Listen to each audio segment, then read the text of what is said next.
You know, if there is one game from my childhood that comes to mind, it would be Blood Omen Legacy of Kain. This is a game developed by Silicon Knights, who were based in Canada, and published by Crystal Dynamics. It's a hack and slash title that was released in 1996/97, depending on your part of the world, and by today's standards, it's a relatively short game if you speedrun it, but it does offer some replayability with hidden caves, secret locations to discover, and the like. It even gives you a score at the end depending on how well you did. Despite this, I must have played through it countless times as a kid, and when I saw the updated release on the PlayStation Store, I just had to revisit it. In this video, I want to run through the story whilst providing additional context for some events that happen as the story unfolds, and hopefully provide you with some entertainment. So, grab yourself a glass of wine, light a few candles, or stick me on your second monitor, and let's start at the beginning. During the opening cutscene, we see vampires being put to the stake, Vlad Dracula style, and in retaliation, one of our supporting cast members is seen assaulting some sort of castle and brutally slaying the occupants. Malik, their defender, is called for, but he's too late. We see our pal Greenie reducing these soft mages to goop before Malik finally gets himself together and heads for the fight. We also hear the famous vampire slurping sound for the first time.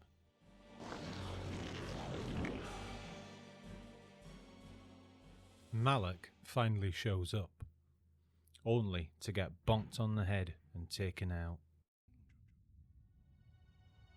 For his severe case of tardiness, Malik gets disenchanted and fused into a suit of armour by Mortanius the Necromancer, forced to serve forever. We get to see Ariel, the guardian of the Pillar of Balance, tending to her scales before being murdered. These are the Pillars of Nosgoth, ancient relics that are tied to the health of the land. They are falling to corruption as each Pillar's guardian is either killed or driven insane by other forces. And with that setup over, let's meet Kain.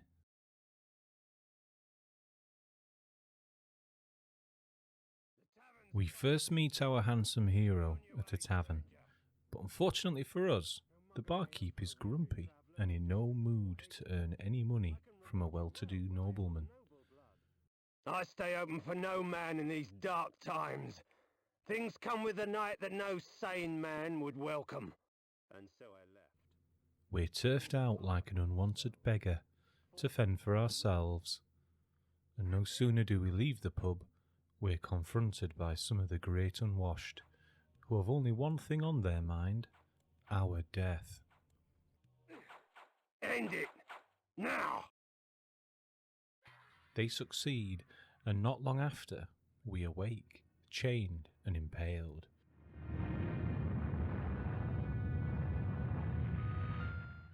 Mortanius the Necromancer has offered us another roll of the dice, and the chance to get revenge on our killers. I didn't care if I was in heaven or hell. All I wanted was to kill my assassins. And without thinking on it too much, we accept, become reborn as a vampire.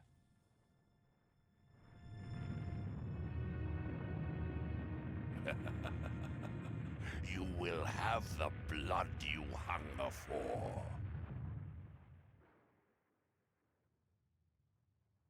We come to, finding ourselves in a dank crypt, the scent of decay filling our nostrils and hunger gnawing at our mind.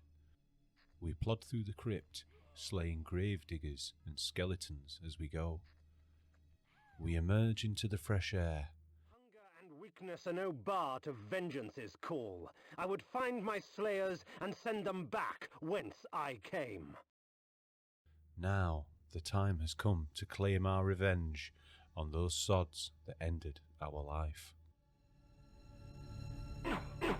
Bay Victor! What trickery is this? There he is! Kill him! If we put you down once we could do it again. Their sneering faces were forever etched upon my memory. I had crossed death for this moment. My mind was empty save for one thought. I would kill. There is no greater release than that from vengeance sated. With my assassins dead, my quest was over. 'Tis not over, Kain. These fools were merely the instruments of your murder, not the cause. Look to their masters, look to the pillars, and gain way to the fortress of the mind. Despite slaying those wretches, Mortanius puts us on a path to the pillars to find the answers behind our death. We will have to pass through the village of Xanhast, where we were killed. Perhaps we can drop by the tavern once again and pay a visit to the bastard who wouldn't sell me the pie and a pint I desperately needed.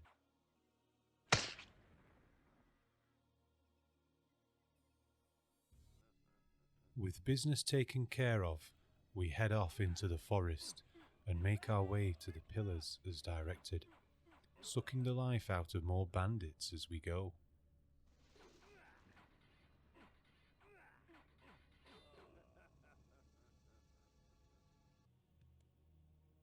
When we arrive at the pillars, we're greeted by the ghost of Ariel, one of the 9 guardians of Nosgoth. These powerful sorcerers were connected to a pillar, each representing various aspects of Nosgoth. These were the mind, dimension, conflict, nature, balance, energy, time, states, and death. The Guardian's duty was to use their power to preserve balance and keep the status quo. However, a traitor orchestrated Ariel's murder, and with it, her boyfriend Nupraptor, the Guardian of the Mind, went mad with grief. In his insanity, he used his powers to send the remaining Guardians doolally, and thus the pillars became corrupted. This corruption spread across the land, bringing about a dark age. Ariel charges us with restoring balance to the pillars by ending the sorcery which is causing all of this nonsense, and with it we can find peace from our cursed existence. We must find our way into Nupraptor's retreat and put an end to the mad bastard, setting us on the right path. As we set out, we learn how to fast travel using bat form, and these huge waste rhines serve as our beacons.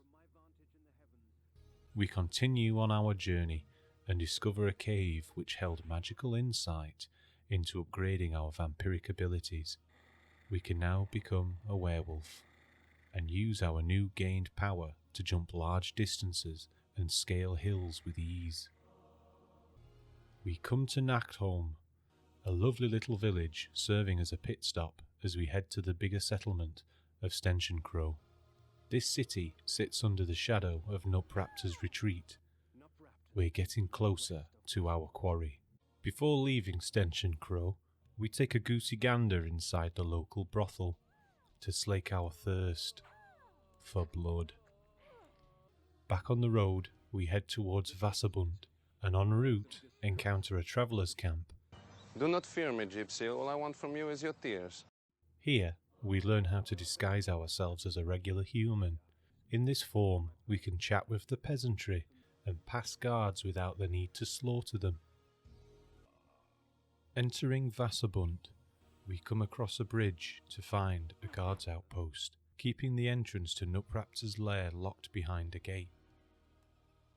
Disguising ourselves, we can easily enter their barracks and open the gates. We enter a cave at the foot of Nupraptor's retreat. We find a place armed to the gills with traps, slimes, and puzzles.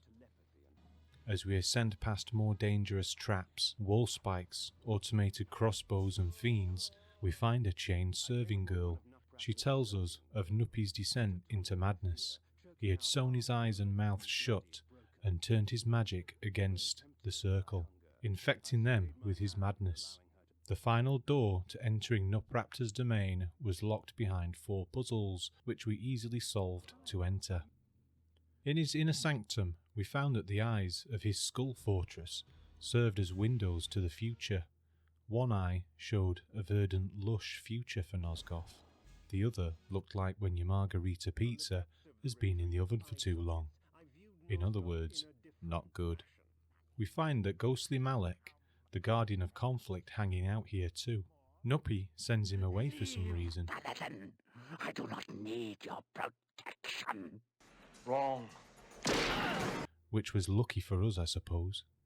So we finally get it on with Nupraptor, who's using magic balls and flying skulls to try and dissuade us from our mission. It doesn't end well for him. We get out of there with his head and head back to the pillars. On our way out, we find a new weapon, the spiked mace. With this, we can smash our way through stone barricades. Nice. We place Nupraptor's head at the base of the Pillar of the Mind, and it dissolves, accepted by the pillar. As such, the pillar returns to a pearly white. The corruption has been cleansed. With one pillar down, we now need to press on and find the remaining Mad Guardians. But first, Malek, the guardian of conflict and the protector of the flock, must die. For real this time. Malek's bastion lays to the north, past Vassabunt. That is our next destination. We pass through Cohagen, our hometown, only to find that the plague has fully taken hold since we were last here. Corpses litter the streets, rotting and infested to the hilt with maggots, and who knows what else.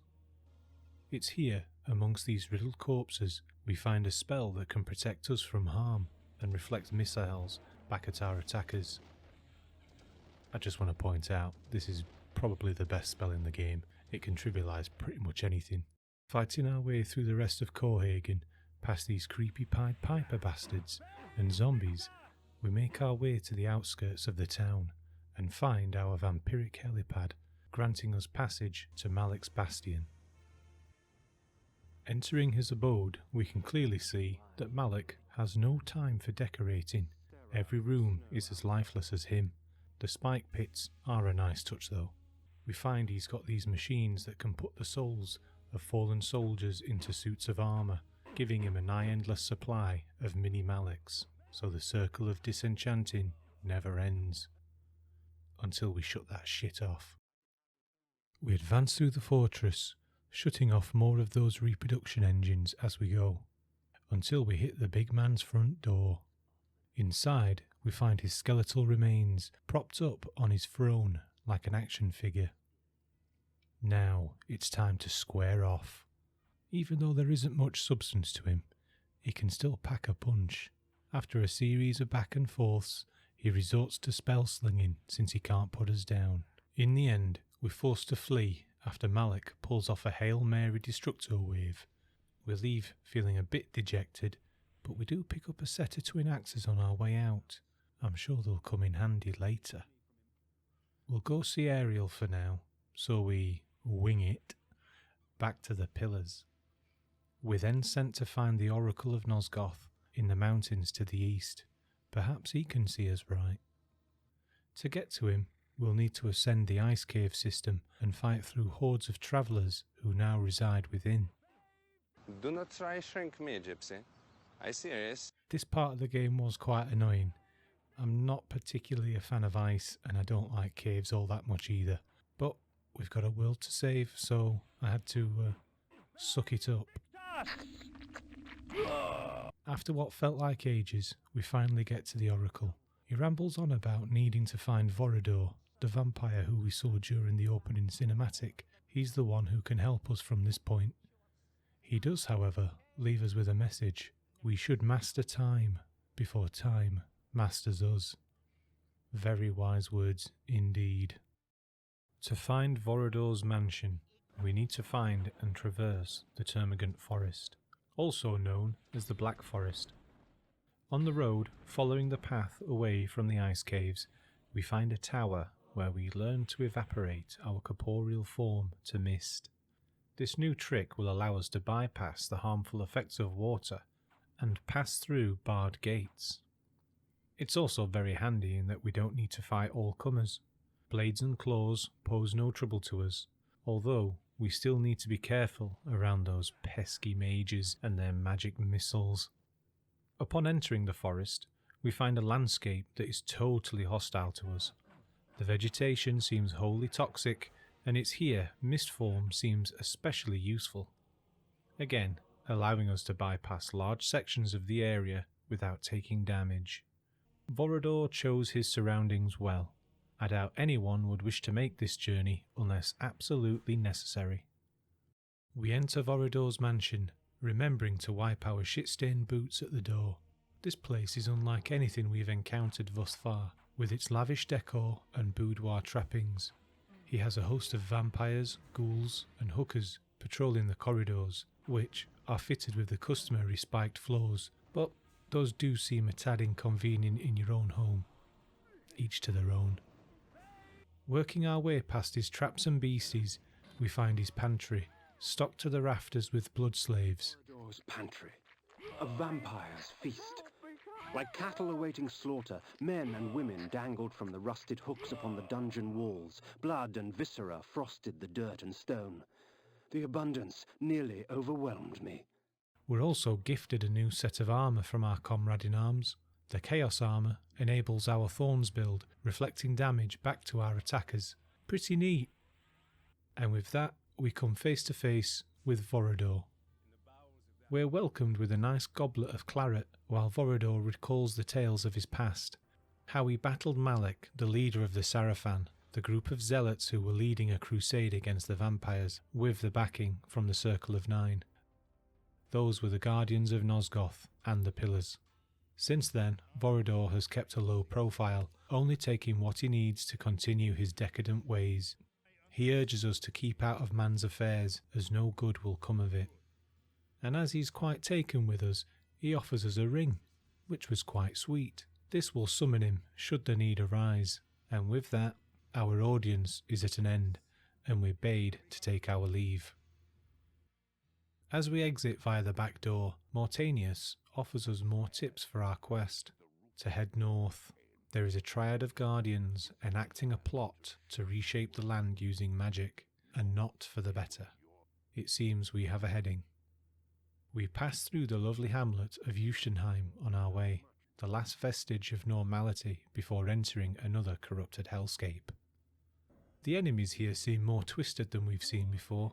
Poisonous foes and bloated monstrosities roam the wastes, thanks to the Triad's world-changing magic at play in the region. Traversing the magma fields, we find the fortress of Dark Eden, where our foes enact their plan for Nosgoth, and it's time to put an end to their madness. As we enter, we remark that this place is a lot like the TARDIS. It's much bigger on the inside than what the outside lets on. There are alchemy tables and laboratory equipment all over the shop, which I'll wager are used for evil and not the good of humanity. As we ascend past the beasts and traps, we get some face time with our targets. Bane the Druid, Guardian to the Pillar of Nature, Dejul the Energist, Guardian to the Pillar of Energy, and Anakroth the Alchemist, Guardian to the Pillar of States. As they chat shit, Anakroth pieces out and summons Malik to protect them. However, we have a trick up our sleeve. We summon Vorador using the ring he gave us, and whilst he goes for round 2 with Malik, we'll fight the Druid and the Energist. We beat the snot out of Bane and use our ranged abilities to take out Dejul.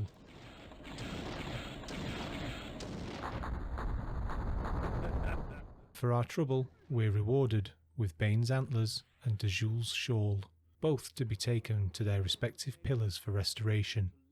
On our exit, we find Malik, finally defeated at the hands of Vorador, and we swipe his doubly empty helmet and head back to Ariel, victorious.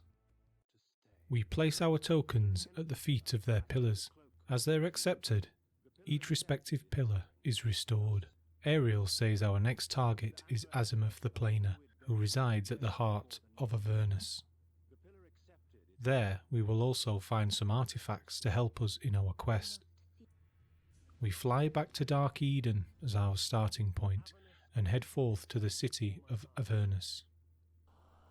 Upon entering the city, we see guardsmen on patrol, and further in, demons are on the loose. It seems Azimuth is calling on demonic forces to secure her position of power in the city.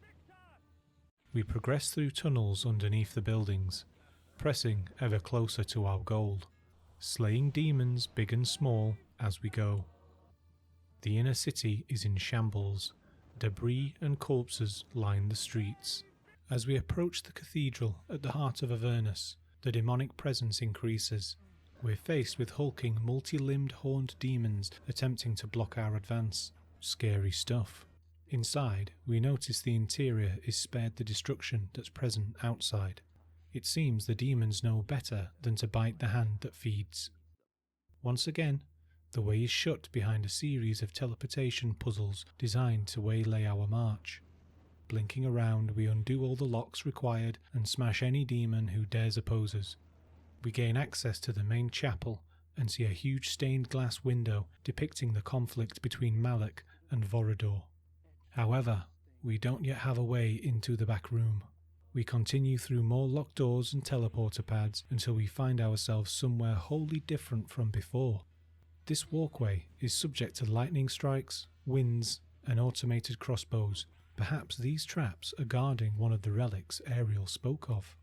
We enter a platform with a beautifully painted floor and an angel statue. In its hands, the Soul Reaver, a sword of legend. Time fades even legend, and the origin of Soul Reaver has been lost long ago. But its purpose remains, to feed on the souls of any creature it strikes.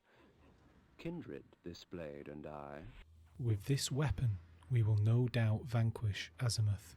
Next, we storm the catacombs, smashing skellies and demons as we head towards the bottom level.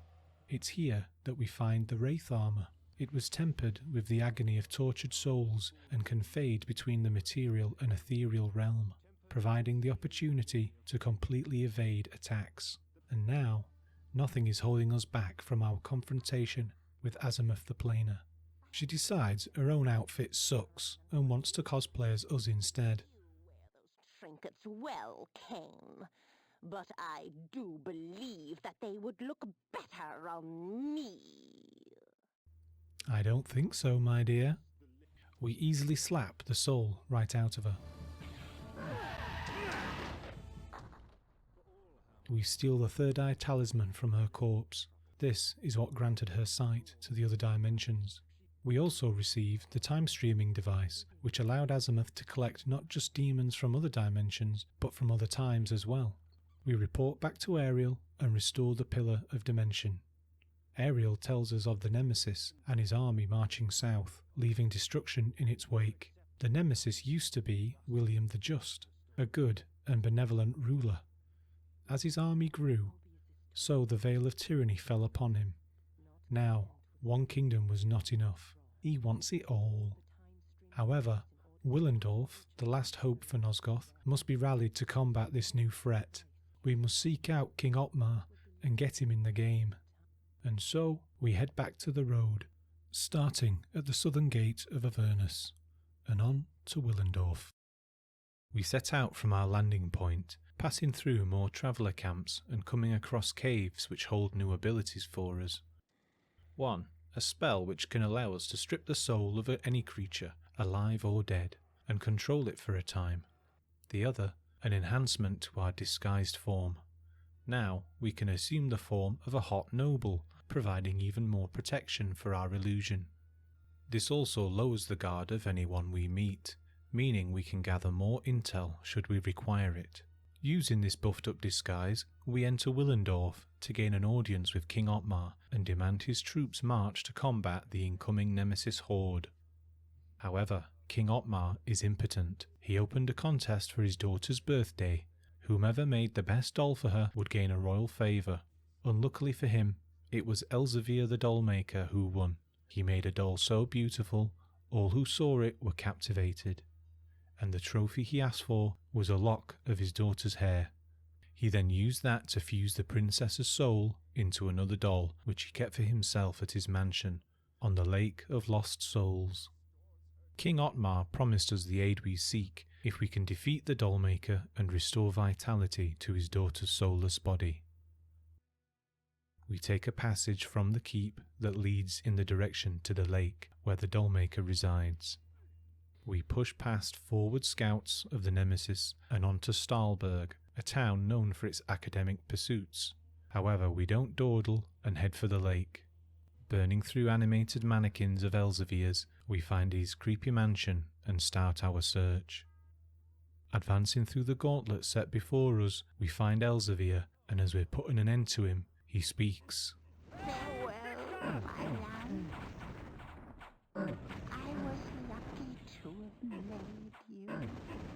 We acquire the soul of the princess, which is hidden in the bedroom, and head back to Otmar to claim our prize.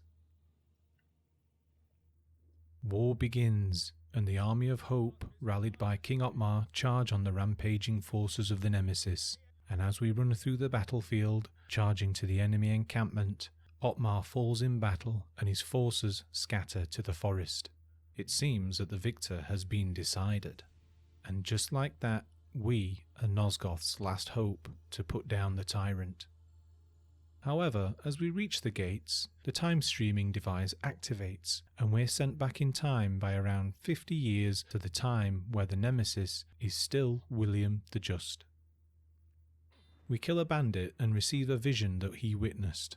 It seems that the Oracle we met has travelled back here to seemingly start the change in William from a just ruler to the Nemesis. As we need to end this plot, we head back through Stahlberg and head north to William's keep. As we cut through his forces, we make inroads to find William. Passing through more of his guards and traps, we do just that, and now it's time to settle this. We're only left with one option.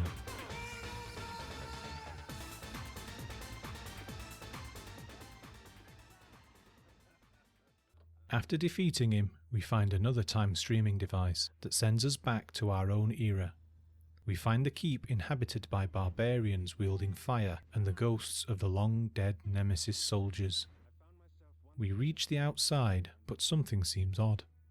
There are cries to the south and the wind carries the scent of vampire blood. As we make our way, the penny drops.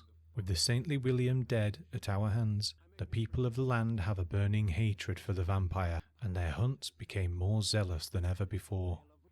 We enter a stronghold courtyard to find the Oracle, spurring the crowd into a frenzy as vampires are beheaded by guillotine, and Vorador is next on the chopping block. We are free of this unholy scourge! The Oracle spots us in the crowd and turns the mob against us. And after slaying his puppets, in self-defense of course, we realise just who the Oracle is. Mobius, the Time Streamer, one of the guardians of Nosgoth. We have followed his plan and brought this future into existence, and his deception will be paid for with his death.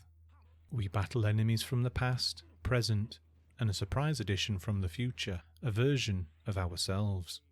We put an end to the charade and confront Mobius. His plot to have me kill William the Just was a good one in reality. With William dead at our hands, he could rally the people to stop the vampire menace spreading.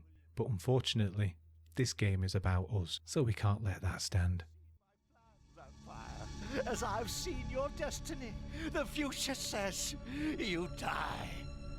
But I am dead. We collect Mobius's hourglass and prepare to return it to the pillar for restoration. Upon returning, we see no sign of Ariel. In hiding, we spy a meeting between Mortanius the Necromancer and Anacroth the Alchemist, the last two guardians on my hit list. They're squabbling about Mortanius's betrayal of the Circle. In a wicked turn of events, we overhear that it was Mortanius himself who orchestrated our murder and vampiric awakening in a plot to destroy the remaining members of the Circle, who were corrupted thanks to Nupraptor's madness over Ariel's murder. Anacroth, understandably, isn't overly keen on the idea and believes himself above the duty of a guardian. They duke it out, with Mortanius coming out on top. One down, one to go. As we approach, Mortanius is happy to accept death, but he does warn us that even with his demise, there would be one more to go. We fight it out, and despite the summoning of ghouls and other undead minions, we defeat him easily enough. Suddenly, his form begins to morph into a wholly different being altogether.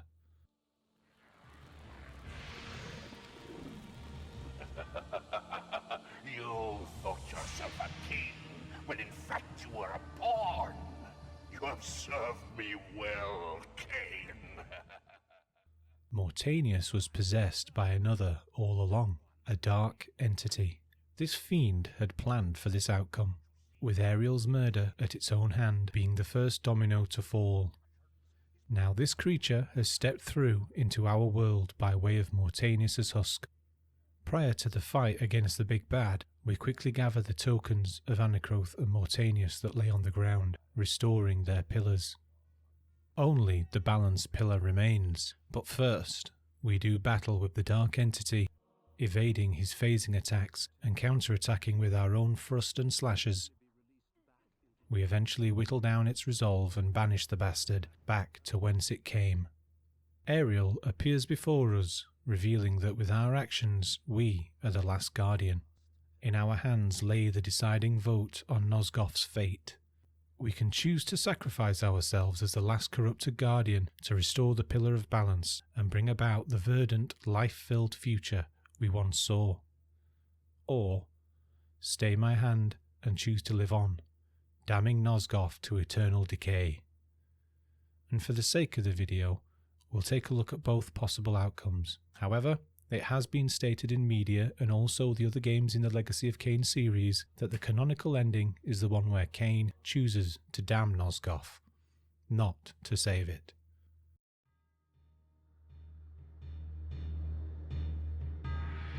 In his life, he was unknown, a petty noble. In death, he was unknown. Yet by choosing oblivion, he restored balance to the land. Shades cast no shadows.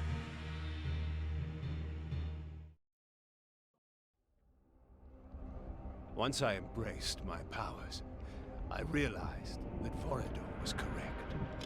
We are gods. Dark gods. And it is our duty to thin the herd. And with that, we reach our tale's end. If you've made it this far, thank you, truly. This game has always meant a lot to me since childhood, and I just really wanted to make a video about it.